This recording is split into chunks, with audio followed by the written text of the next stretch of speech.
Arrogant billionaire mocks waitress with a finance question. Her answer silences the room. Hello everyone, before we begin today's video, I need your help. We've noticed that the channel is losing traction, and subscribing is one of the best ways you can help us. It's quick, free, and allows us to continue bringing you great content. Your support means everything. Let's keep this channel growing collectively. Where are you watching from? Drop your city or country in the comments below. Thank you very much. Now, let's get back to the story. Take the money and give me financial advice. The words rang out beneath a canopy of crystal chandeliers, sharp enough to cut through the soft hum of violins and polite laughter. Every fork paused midair. Every glass hovered inches from painted lips. At the center of the long white linen table stood a silver-haired billionaire in a tailored gray vest, champagne raised high in one hand, a crisp $100 bill pinched between two fingers of the other. His smile was wide. Too wide. The kind of smile that fed on an audience. Across from him stood a young black waitress in a fitted black uniform, posture straight, tray balanced steadily in her palm. A chilled bottle of champagne rested beside polished flutes that reflected the golden light overhead. Her name tag caught the glow, but her expression did not. It remained calm. Measured. The guests surrounding the table draped in silk, sequins, and generational confidence began to chuckle. Sure, the billionaire continued, waving the bill slightly in front of her face. It's easy, right? Just tell me how to double my money. A few women laughed behind manicured hands. A man in a tuxedo leaned back, already lifting his phone, sensing entertainment. The orchestra faltered for half a breath before resuming, softer now. The waitress did not reach for the money. She did not look at the bill. She looked at him. There was no humiliation in her eyes. No flicker of embarrassment. Just stillness. The kind that makes noise feel reckless. He tilted his head. What's wrong? He pressed. Isn't that what people like you are always talking about these days? Financial freedom. Investments. Generational wealth. The words dripped with condescension, disguised as curiosity. The room responded on cue: low laughter, the soft percussion of crystal tapping against teeth. She slowly lowered the tray to the table beside him. The sound of glass meeting linen was almost delicate, yet it seemed louder than his voice. Are you asking for real advice, she asked evenly, or are you buying a joke? The question didn't rise in volume. It didn't need to. A ripple passed through the table. The billionaire smirked. Enlighten me, he said, extending the bill closer. Impress us. Behind him, a woman in a crimson gown whispered, this should be good. The waitress folded her hands in front of her apron. All right, she said softly. First piece of advice? Stop confusing liquidity with intelligence. The laughter stopped. Not all at once, but enough. A man coughed into his glass. Someone shifted uncomfortably in their chair. The billionaire's grin thinned by a fraction. She continued, voice steady. Second, diversify. Not just your assets. Your perspective. The chandelier light shimmered against the marble columns, but the warmth in the room had begun to cool. The billionaire let out a short laugh. You think you understand wealth? She met his gaze without blinking. I understand leverage. A pause. The orchestra missed a note. Somewhere behind her, one of the servers froze mid-step. Before we continue, where are you watching from? Drop your city or country in the comments below. And if you believe in dignity and justice, hit like and subscribe. These stories spark change. And we're glad you're here.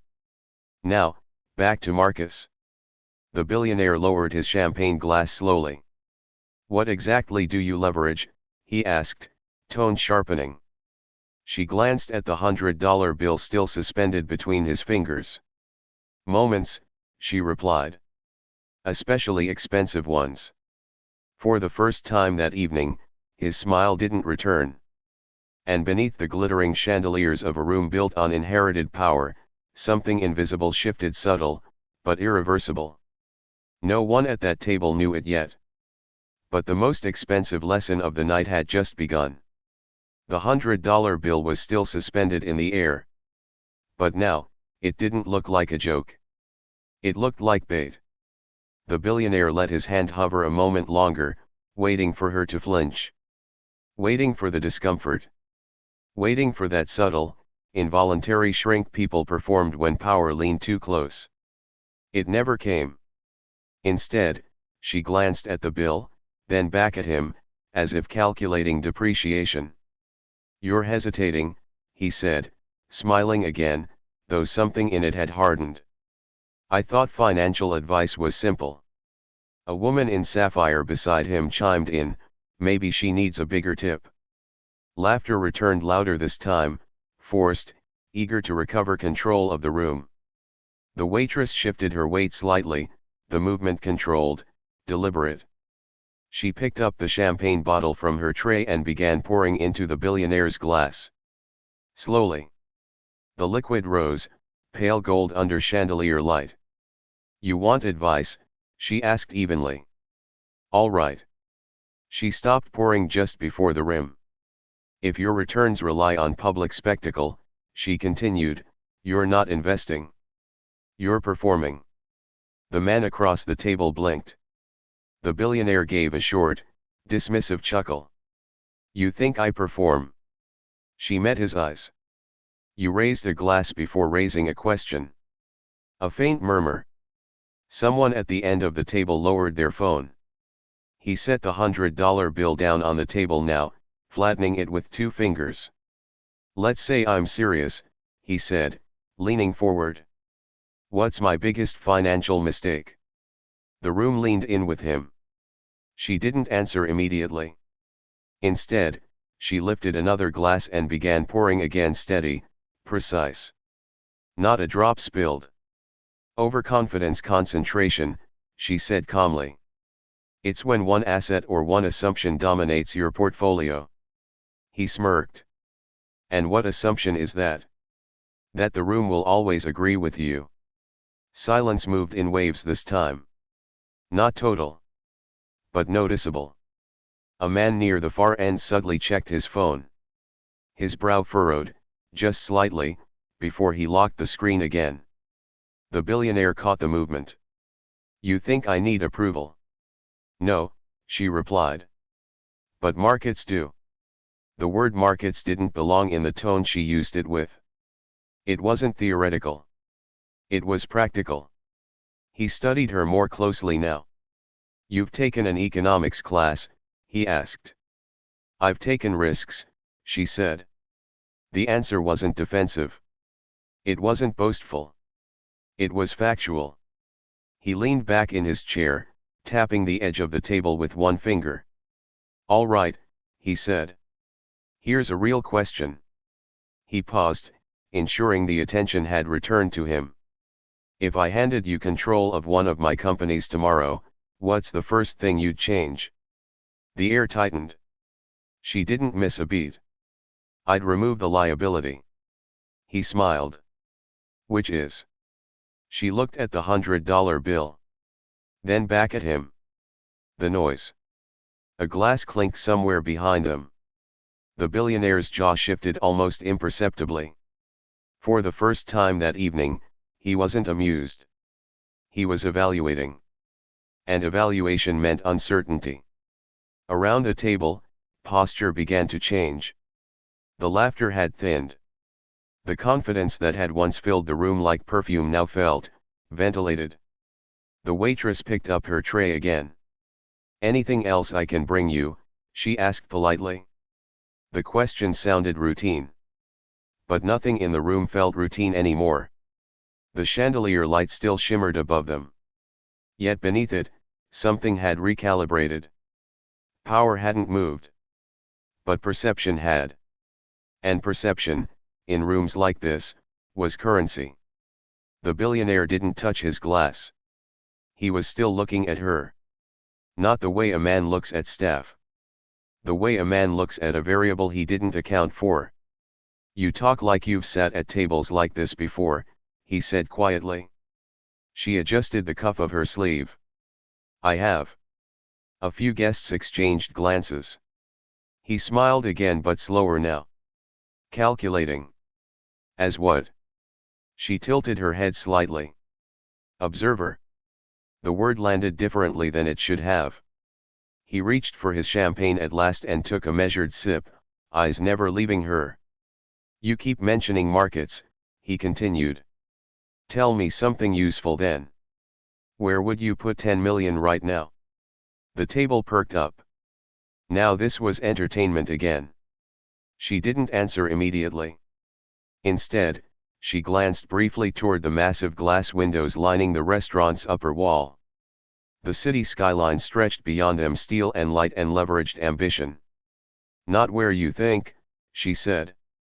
He chuckled. That's vague. It's protective. A woman across from him leaned forward. Oh, let her answer. This is fun. The waitress rested the tray lightly against her hip. 10 million, she repeated. I'd move it out of legacy retail. Reduce exposure to over-leveraged commercial real estate.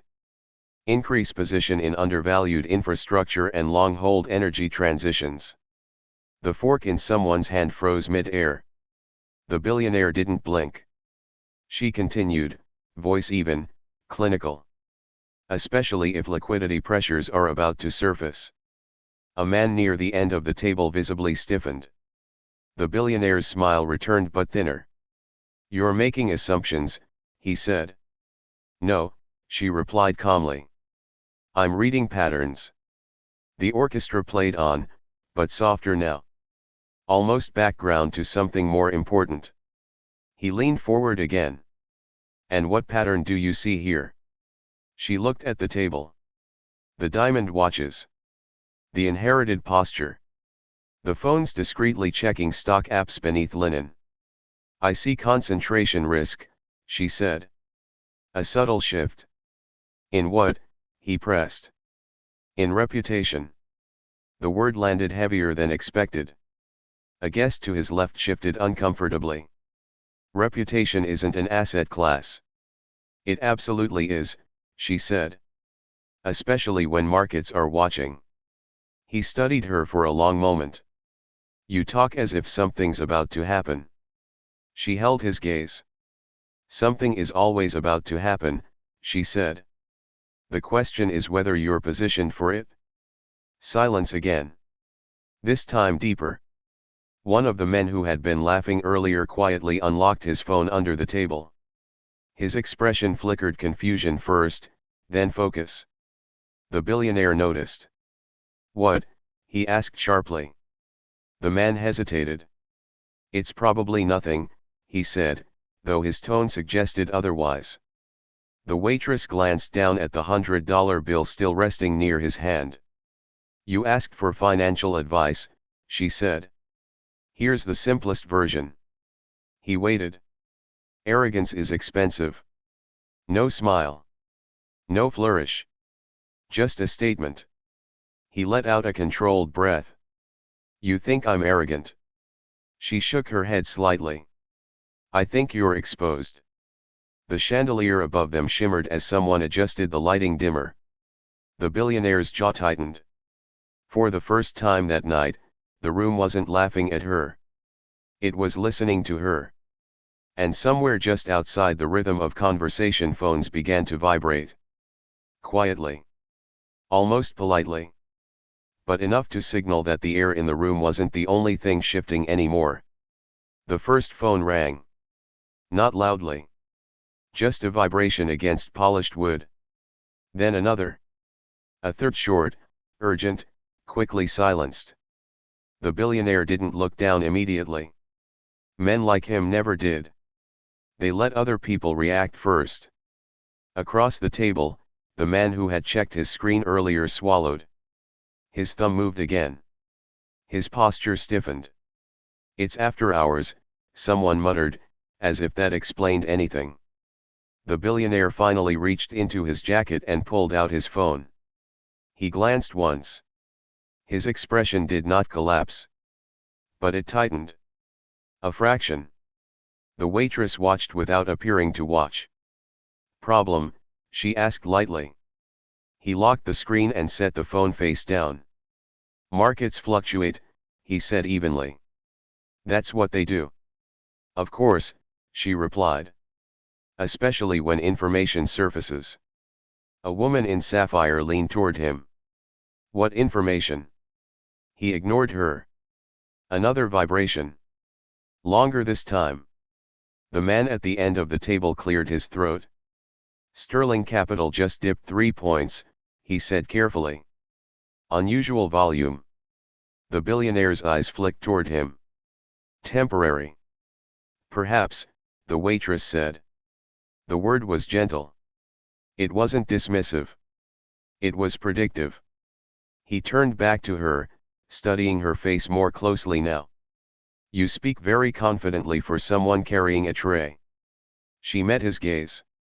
"Confidence isn't job-specific." A faint murmur.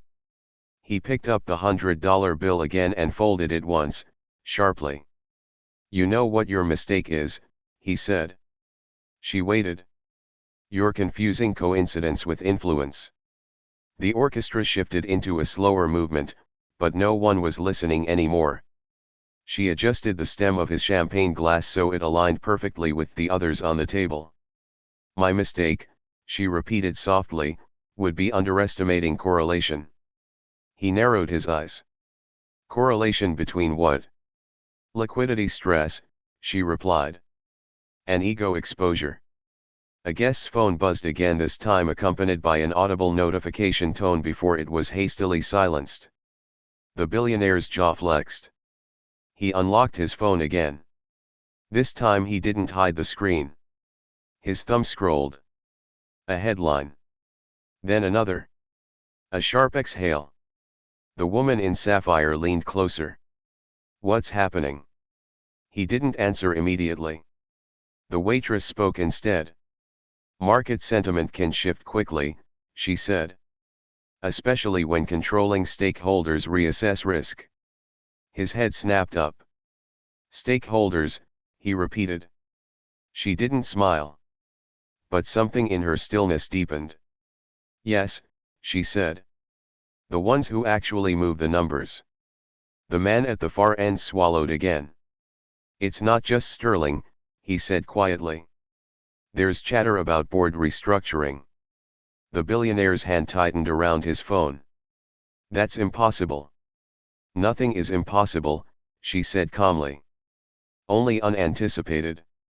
He stood abruptly. The chair scraped against marble, the sound sharp and abrasive. The entire table flinched. "You're implying something," he said, voice low now, not loud, not mocking. "Controlled." She picked up her tray again. "I'm implying," she replied, "that leverage works both ways." Another vibration. This time from his inside pocket. The screen lit up with a single word from an incoming caller. "CFO." The room was no longer laughing. It was waiting. And for the first time since he had raised that $100 bill like a prop, the billionaire was no longer performing. He was calculating. But calculation, under pressure, often comes too late. The billionaire didn't answer the call immediately. He stared at the screen. "CFO." The letters pulsed against the glow of chandelier light, reflecting faintly in his glass. The room had gone unnaturally still. Even the orchestra seemed to soften into background noise, as if aware that something more important was unfolding at the head of the table. "Take it," someone whispered. He swiped. "Yes," he said sharply, turning slightly away but not far enough. A pause. His jaw tightened. "What do you mean accelerated?" The waitress remained where she stood, tray balanced effortlessly in her palm, eyes lowered, not submissive, but respectful of space. Around the table, phones began lighting up again. Notifications stacked. Market alerts. After hours trading spikes. The billionaire's voice dropped. Who authorized that? Another pause. His free hand pressed flat against the tablecloth. That's not possible, he muttered. The waitress finally moved one step to the side, creating a subtle distance between herself and the epicenter of unraveling power. But she didn't leave. She waited. He ended the call. Slowly. Carefully. As if sudden movements might confirm the reality settling around him. Well, the woman in sapphire asked, voice tight. He didn't look at her. Instead, he looked at the waitress. You knew, he said. It wasn't an accusation. It was recognition. She tilted her head slightly. I understood exposure. Sterling's under review, he said quietly. Board vote initiated. Effective immediately. A sharp intake of breath from someone near the end of the table. That's internal, another man whispered. That wasn't public. The billionaire's eyes sharpened. How would you know about internal liquidity restructuring? The question hung heavy. She set the tray down gently on the table's edge. You asked what your biggest financial mistake was, she said calmly. He stared at her. It's assuming control is permanent. Silence. Deeper than before. The woman in sapphire reached for his arm. This is temporary. We can stabilize. He shook her off without looking. You, he said to the waitress. Who are you? Not mocking. Not amused. Demanding. The room leaned in. For the first time that evening, no one was filming for entertainment. They were recording for evidence.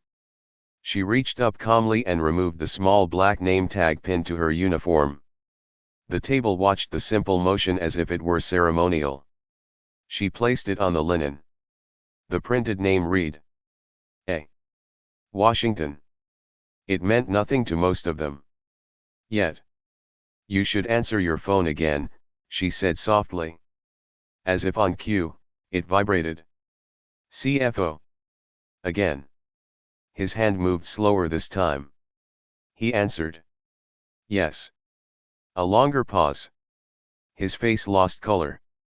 The majority stake, he repeated.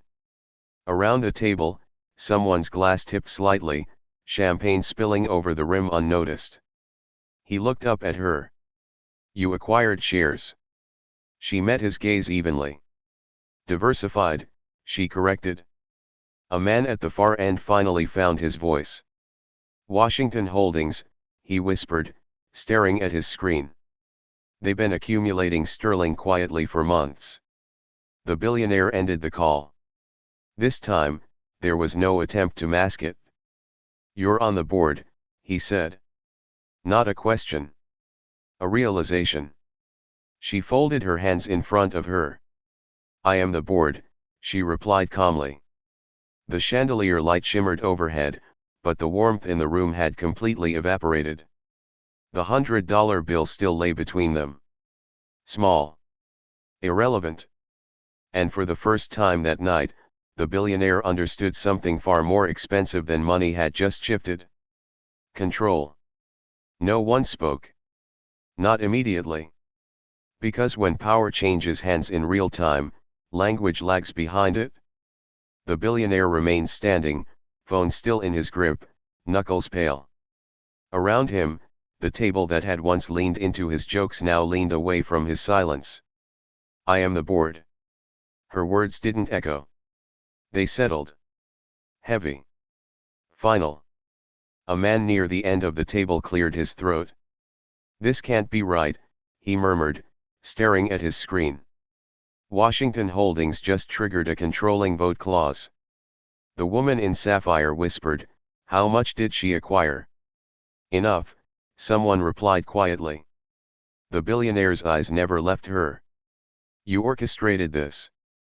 She didn't deny it. You asked about leverage, she said calmly. This is what it looks like. Another phone buzzed. This time, no one silenced it. Market alert notifications began lighting up across the table like scattered signals of surrender. Sterling capital, volatility halt. Board restructure initiated. Emergency session convened.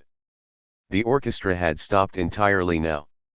Even the staff at the edges of the dining room had paused, sensing something irreversible unfolding beneath the chandeliers.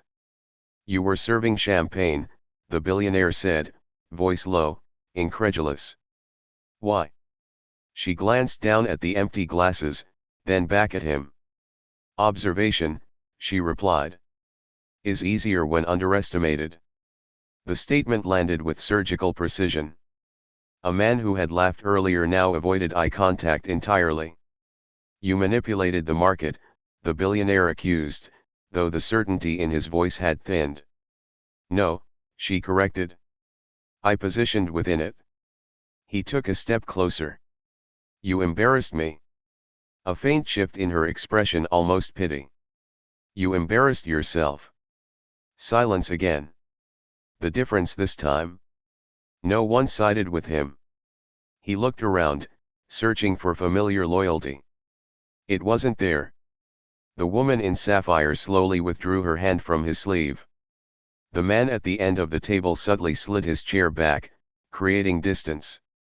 "Power isolates quickly when it cracks." "You think this ends well for you?" he asked.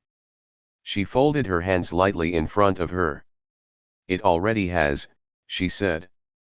Another vibration. He didn't look. He didn't need to. He knew. "What do you want?" he asked finally. The question changed everything. Not "what did you do?" Not "how dare you?" But "what do you want?" Because now he understood. She wasn't reacting. She was deciding. She stepped slightly closer, not aggressively, just enough to ensure he heard her clearly without the room needing to. "I want accountability," she said. "For what?" he snapped. "For assuming access equals superiority." The words were calm, measured, unapologetic. He let out a hollow laugh. "This is personal." "No," she replied evenly. "It's structural." Another alert flashed across a nearby screen. Sterling capital, majority transfer confirmed. The billionaire closed his eyes briefly. Just once. When he opened them, the performance was gone. "What happens now?" he asked quietly. She picked up the folded $100 bill and placed it gently back into his hand.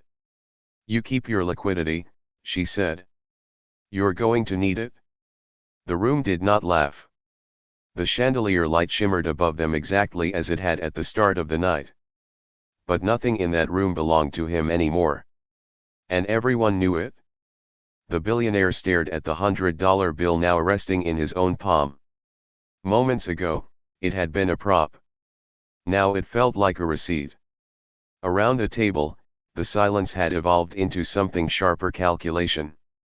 Guests who had once leaned toward him were now angled subtly toward her, as if proximity itself had value. A man cleared his throat. "So, what does majority transfer mean for executive leadership?" he asked cautiously. She answered without breaking eye contact with the billionaire. "It means performance reviews," she said. A flicker crossed his face. "You're removing me." "I'm restructuring exposure," she replied. The distinction was deliberate. Across the room, the restaurant manager hurried forward, posture suddenly formal, deferential in a way that hadn't existed earlier. "Ma'am," he said respectfully, stopping beside her. "The private boardroom upstairs is ready whenever you are." The table absorbed the sentence in fragments. Private boardroom. Ready. The billionaire looked from the manager to her. "You planned this here," he said. "No," she corrected softly. "You staged this here." A few guests lowered their eyes. She turned slightly, scanning the table not with anger, but with memory. "You all laughed," she said calmly. "Not because it was funny, but because it was safe. No one argued. Markets behave the same way, she continued. They follow confidence until confidence collapses. The billionaire's voice was quieter now. You could have handled this privately. Yes, she agreed. But you didn't. The truth settled like dust. He looked at the other guests, searching for rescue legal strategy, outrage, solidarity. Instead, he found distance. A subtle retreat. She stepped back from the table and adjusted her sleeve, no longer resembling staff if she ever truly had. Effective tomorrow, she said evenly, Sterling Capital will announce interim leadership. Independent audit. Asset stabilization. The words were operational. Precise. Not emotional. And you? He asked. She paused. I don't need the title, she said. I need the correction. The manager gestured politely toward the staircase leading to the upper level. She turned to leave. Then stopped. Without looking back, she added one final sentence. Real wealth doesn't test people. It protects them. Her heels moved across marble measured, unhurried. The chandelier light followed her ascent. And at the table below, the billionaire remained standing still holding $100 in a room that no longer belonged to him. Upstairs, the private boardroom was already lit. Floor-to-ceiling glass framed the skyline, steel towers blinking against the night like quiet witnesses. The city looked unchanged. But control had shifted. She stepped inside without hesitation. Two attorneys rose immediately from their seats. A compliance officer closed his laptop and stood straighter. Vote threshold confirmed, one of them said. 51.3%. Transfer finalized. She nodded once. Downstairs, the gala had not resumed. Clusters of guests stood in low, urgent conversation. Phones pressed to ears. Screens glowing blue against gold decor. The orchestra members sat frozen, instruments resting silently in their laps. At the center table, the billionaire remained standing. Alone. He finally lowered himself back into his chair. The $100 bill was still in his hand. Across the room, whispers began to travel. She planned this. No, she positioned for it. How long? Months. Reputation was recalibrating in real time. Upstairs, she removed the black service jacket and folded it neatly over the back of a chair. Underneath, her posture didn't change. It never had. Draft the release, she said calmly. Effective immediately. Board restructuring due to strategic risk management. Tone, one of the attorneys asked. Professional, she replied. Not punitive. She walked toward the window, looking down at the restaurant floor below. The chandeliers still shimmered. The marble still reflected gold.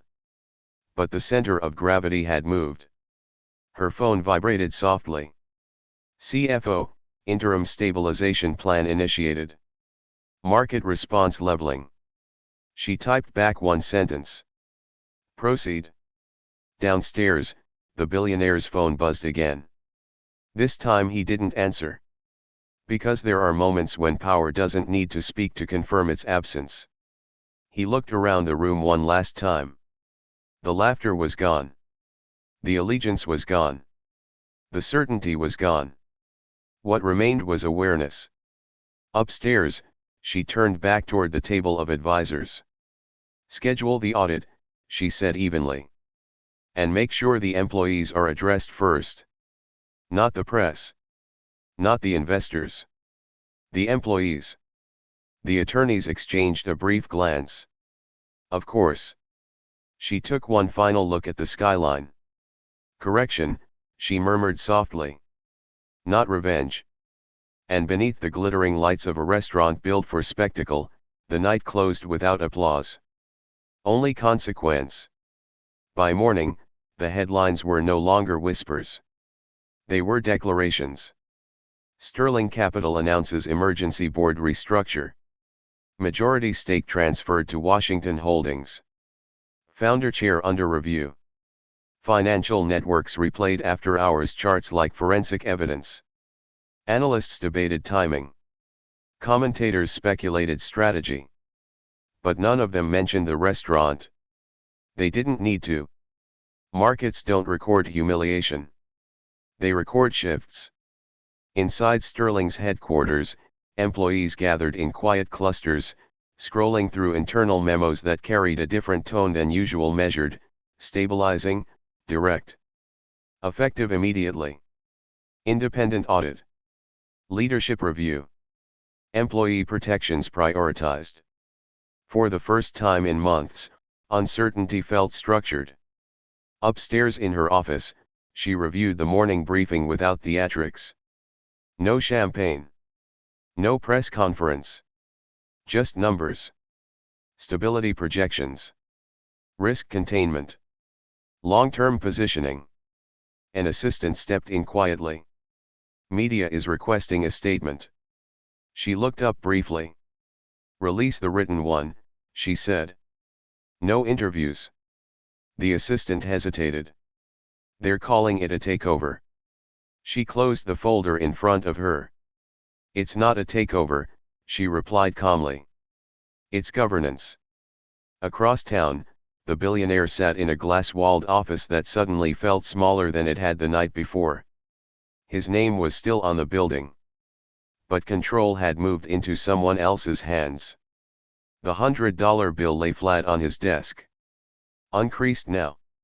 Useless. His phone buzzed: legal counsel, public relations, damage control. He answered none of them immediately. Because for the first time in years, he understood something he had once mocked. Liquidity isn't security. Reputation isn't ownership. And arrogance compounds faster than interest. Back at the headquarters, she stood by the window overlooking the city that never asked permission to grow. A junior analyst approached carefully. "Ma'am," he said, "what changed last night?" She considered the question. "Nothing," she answered softly. Then added, "It was already in motion." The skyline remained the same. Steel. Glass. Light. But somewhere between a raised glass and a folded bill, a correction had taken place. Not loud. Not dramatic. Just precise. Money buys access. But character decides what happens when the door closes.